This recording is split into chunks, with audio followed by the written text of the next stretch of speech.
Since the beginning of the Flat Earth awakening, there have been many attempts to model the motions of the heavens on top of flat projections.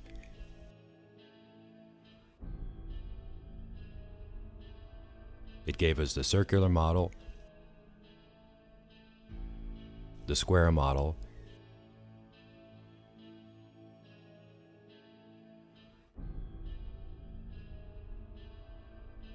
and other projections like the diamond.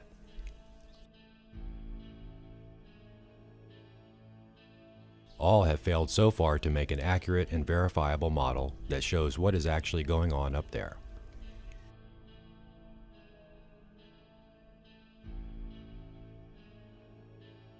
It is our research, modeling, and experiments that have made it very clear to us that all current models are wrong.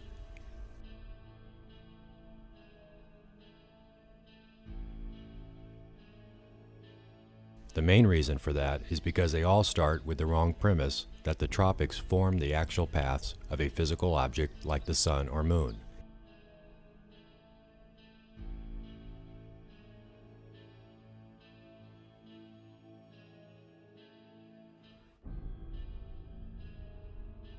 Most flat earthers also have very little hands-on experience in astronomy and proper experiments, which led to an immense pile of incorrect assumptions and false claims regarding their model commitment and bias towards their current held beliefs.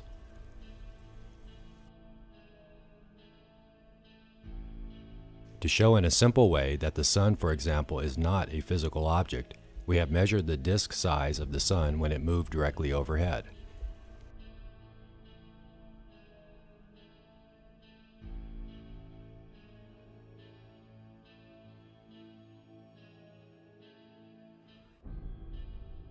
That result ended up in a 39.8 mile diameter sun.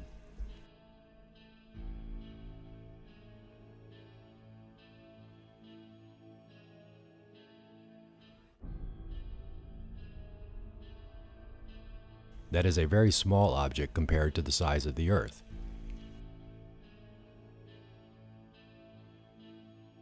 If you use that size on any projection on dates like the equinoxes,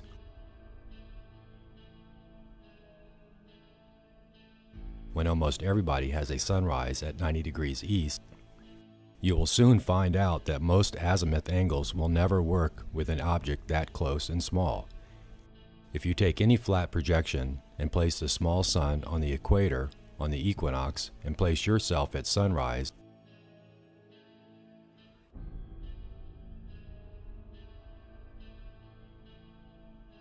on almost all latitudes, the sun is directly east of your position.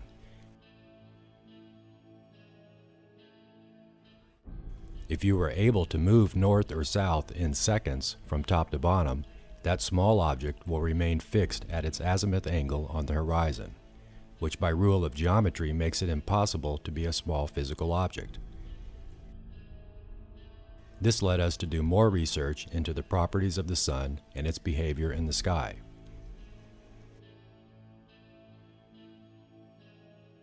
We have come across so many false claims and highly questionable ideas about the motion of the sun and moon and stars that we find it's our duty to correct these claims.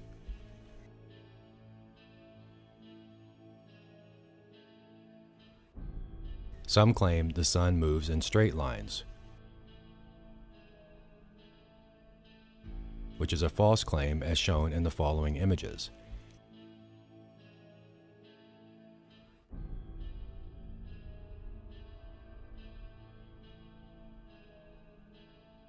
And it can be verified by tracking the speed of the sun on its azimuth and declination in a 12-hour time span.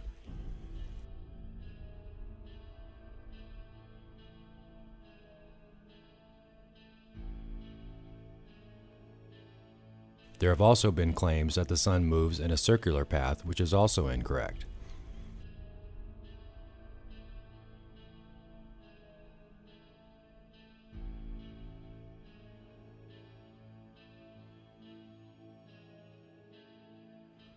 Although when you go to see the Arctic midnight sun, it gives the impression of a circular path since any observer has to rotate a full 360 degrees to follow the sun.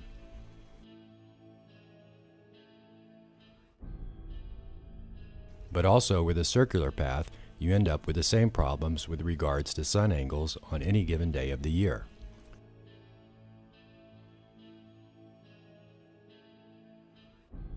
The hyperbolic paraboloid shape of the sun analemma is not just a path over a year time span.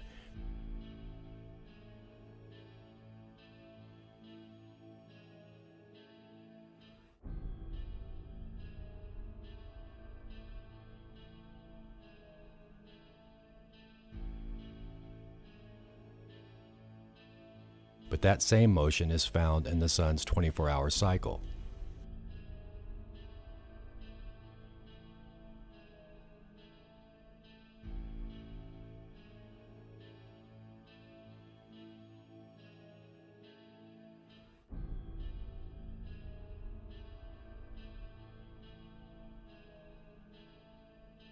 This drift pattern becomes obvious when you track the sun with high-end trackers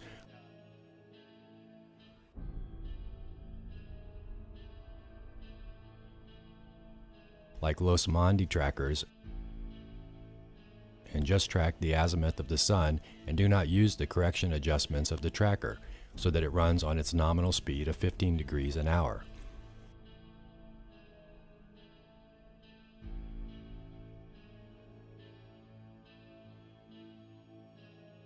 The drift pattern is also equal and opposite on both sides of the equator, which means that this small 39.8 mile diameter sun is moving across the sky at various observed speeds north and south of the equator. After 2 years of research and modeling, we were stuck and couldn't make it work to model the sun or any object accurately.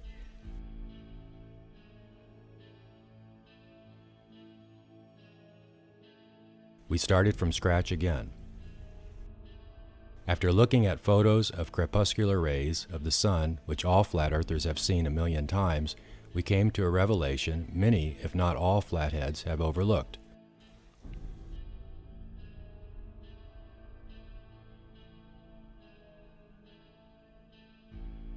When you look at crepuscular rays piercing through clouds over a lake or plain, for example, the angles of the rays end up at the actual light source, which is just above the clouds in most cases.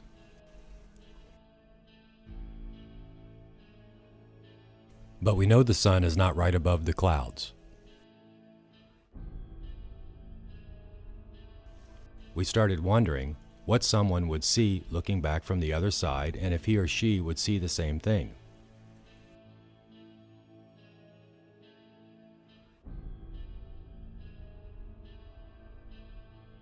Imagine a scenario where you see these rays over a lake.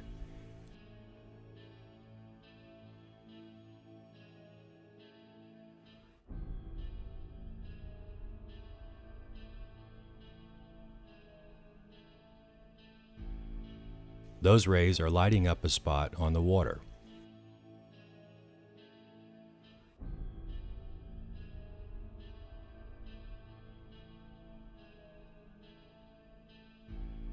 Now put another observer right across the lake looking back at you. Can he see those rays in that lit up spot on the water like in this animation? Let's take that one step further and give the primary observer seeing the rays a long pole with a mirror attached at the end. If he were to reflect that ray hitting the water to the observer on the other side, would he then see a reflection of the sun in that mirror?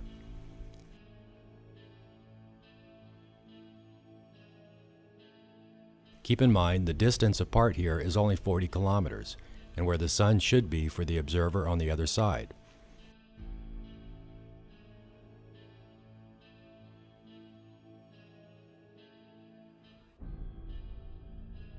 To make these light angles in 3D software, you will need, like we used here, a local light source.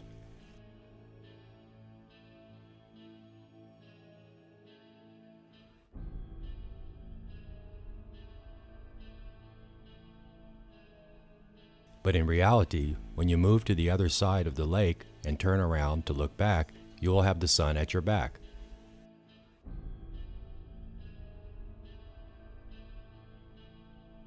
Therefore making it impossible to see the rays in the first scenario or the reflection of the sun in the mirror. We have therefore come to the logical conclusion that those rays are personal for any observer, as someone looking back cannot see the same thing because of his position towards the sun. Now, if those rays are personal and cannot be seen by anyone else but the observer himself, that indicates that the sun is a personal or local objective projection. This can be verified by anyone by doing the opposite side crepuscular rays experiment, like in this animation, and see that someone looking back at someone seeing those rays cannot and will not see the same thing. A rainbow acts the same way as the sun, being that you can only see it at a specific angle, and you cannot walk around a rainbow as it will always move away from you. And you cannot see the opposite side of a rainbow. A rainbow is a source projection, and its source is the sun. Therefore, if the sun is also a source projection of an unknown source, we can start modeling the path of the sun for each observer on Earth. We did this by taking just one longitude, that being the 0 UTC meridian on Earth.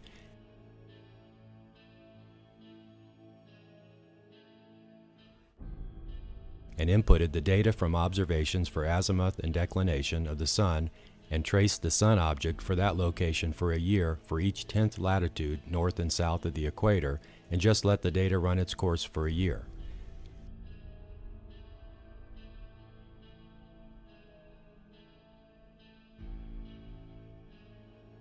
But the model became so heavy with data and tiny hair-thin tracer lines that even with a super machine, we couldn't render the result. After some trial and error, we finally managed to get a clear view on the end result. And even with our sun being an equal distance to the observer, the shape and layout ended up in a torus field around the Earth.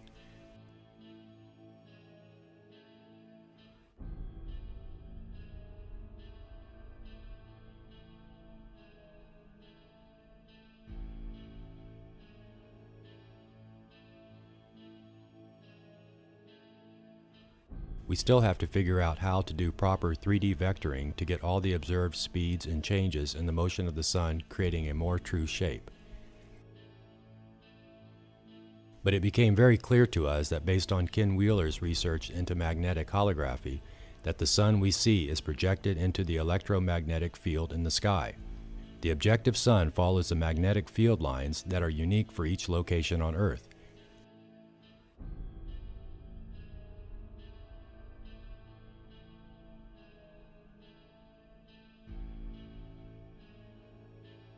So the real sun is a source coming from outside of the so-called firmament, which probably uses light polarization that is projected into the magnetic field and rendered through the atmosphere.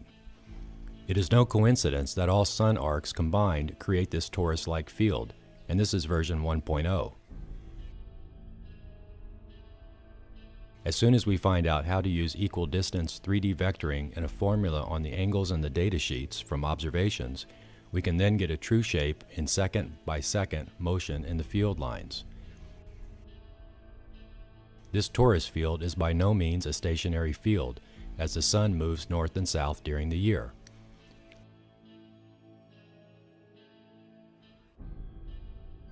We animated this in what we call the cosmic breath of flat Earth, and this shows that by simply increasing the current in the field from the North Pole, you then push the field south, and by lowering the current, it flows back north again.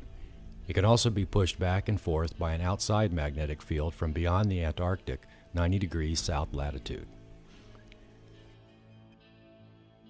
The southern magnetic anomaly is also a moving anomaly, and who knows what more lies beyond the southern latitudes, all of which have influence on the field. From a creation standpoint, it must have a function as well. If we animate all sun positions over a year, the animation gives the impression of a wave going around the field like an outside source pushing and pulling on the field and projecting its image, that being the sun or moon, in it.